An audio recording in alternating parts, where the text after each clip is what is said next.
Ever wondered about the real-life Looney Tunes character with a temper to match its name? We're diving into the wild world of the Tasmanian devil, a creature as fascinating as it is ferocious. Get ready for some devilishly good facts. Let's start with the basics. The Tasmanian devil, or Sarcophilus harrisi if you want to get scientific, isn't just a cartoon character with a whirlwind spin. It's a real-life carnivorous marsupial, and it's actually the largest one left on the entire planet. Picture a small, stocky dog, but with the build of a tiny bear. They typically weigh between 13 to 26 pounds and stand about a foot tall at the shoulder. Their fur is mostly black, but they often sport a distinctive white patch on their chest and sometimes on their rump, looking like they've accidentally sat in a splash of paint. Despite their small stature, they are incredibly strong, with a powerful, compact body that's built for a tough life in the rugged Tasmanian wilderness. They might look a bit clumsy when they shuffle along, but don't be fooled. These animals are surprisingly agile and quick when they need to be. Now, let's talk about that famous name. Where did Tasmanian devil come from? When early European settlers first arrived in Tasmania, they were probably in for a bit of a shock. Imagine trying to get some sleep, only to be woken up by terrifying, unearthly shrieks and growls coming from the dark bushes. That's exactly what they heard. These blood-curdling sounds, combined with the sight of a black creature with red ears, bared teeth, and a seriously bad temper when cornered, earned it the nickname devil. The name stuck, and honestly, it's a pretty fitting description for an animal that communicates through a series of coughs, guttural growls, and bone-chilling screams. It's their way of sorting out social squabbles, especially when there's food involved. One of the most incredible things about Tasmanian devils is their jaw-dropping bite force. For its size, the Tasmanian devil has one of the most powerful bites of any mammal in the world. On a pound-for-pound basis, its bite is comparable to that of a hyena. Their jaws can open incredibly wide, up to about 80 degrees, allowing them to deliver a bite strong enough to crush bone. This super-powered chomp is essential for their diet. As carnivores, they aren't particularly picky eaters. They are primarily scavengers, acting as the cleanup crew of the Tasmanian bush. Their powerful jaws allow them to consume almost an entire carcass, bones, fur, and all. Nothing goes to waste. They'll eat small prey like birds, insects, and reptiles, but they're most famous for feasting on the remains of wallabies, wombats, and sheep. This diet might sound gruesome, but it plays a vital ecological role, keeping the environment clean and helping to control the spread of disease. When you think of marsupials, you probably think of kangaroos and their pouches. Well, Tasmanian devils are part of the club. Female devils have a pouch, but it's a little different from a kangaroo's.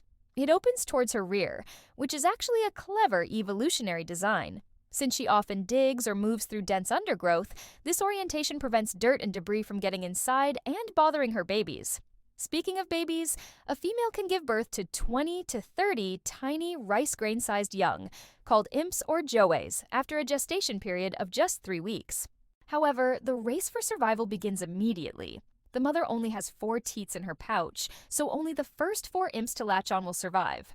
It's a tough start to life. These lucky few will stay in the pouch for about 4 months, growing and developing until they are ready to venture out.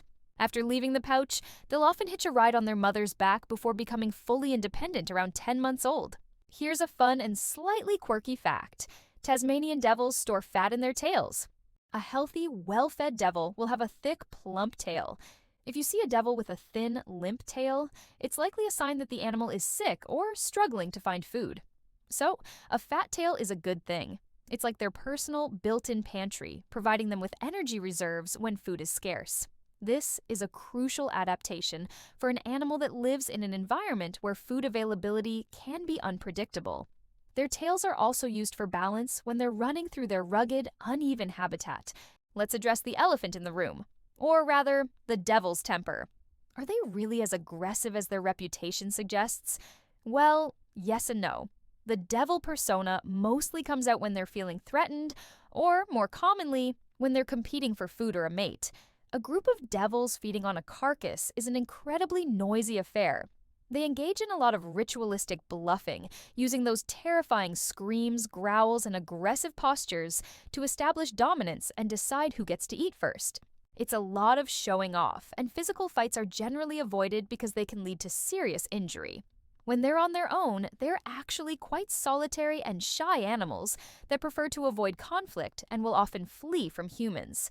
They aren't the spinning whirlwinds of chaos from the cartoons, but they certainly demand respect. Despite their fierce reputation, Tasmanian devils face a very serious threat. Since the 1990s, their population has been decimated by a devastating disease called Devil Facial Tumour Disease, or DFTD. It's a rare and tragic form of contagious cancer that is spread when the animals bite each other, which commonly happens during feeding or mating rituals. The disease causes large tumors to form around the devil's mouth and head, eventually making it impossible for them to eat, leading to starvation. This disease has wiped out over 80% of the wild devil population, pushing them onto the endangered species list. It's a heartbreaking situation for such an iconic animal. But there is hope on the horizon. Conservation efforts are in full swing to save the Tasmanian devil. Scientists are working tirelessly to develop a vaccine for DFTD.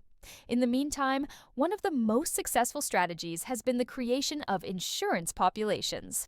These are healthy, disease-free devils living in protected areas in Tasmania and on mainland Australia, as well as in zoos around the world. These populations act as a safeguard for the species. In 2020, a groundbreaking project called Aussie Ark reintroduced a group of disease-free devils to a large sanctuary in mainland Australia, where they had been extinct for over 3,000 years. The hope is that these new populations will thrive, securing a future for the species and eventually helping to repopulate their native Tasmanian home once the disease is under control. Let's end with a few more quick-fire fun facts to really make you a devil expert. Did you know they are surprisingly good swimmers? They've been observed crossing rivers in search of food. They can also climb trees, especially when they're young and more agile.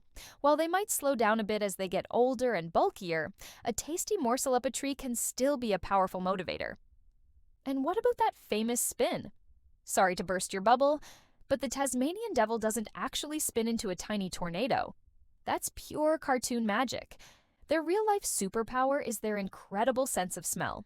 They can detect the scent of a carcass from over half a mile away, which is essential for finding their next meal in the vast wilderness.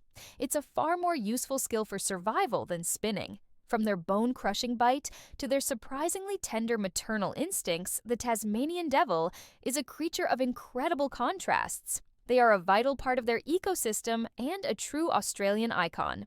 While they face a difficult battle for survival, the dedicated efforts of conservationists give us hope that the devil's distinctive scream will continue to echo through the Tasmanian wilderness for generations to come. So, there you have it. The amazing and sometimes misunderstood Tasmanian devil. Not just a cartoon character, but a real-life survivor with a story worth telling. Thanks for joining us on this wild ride.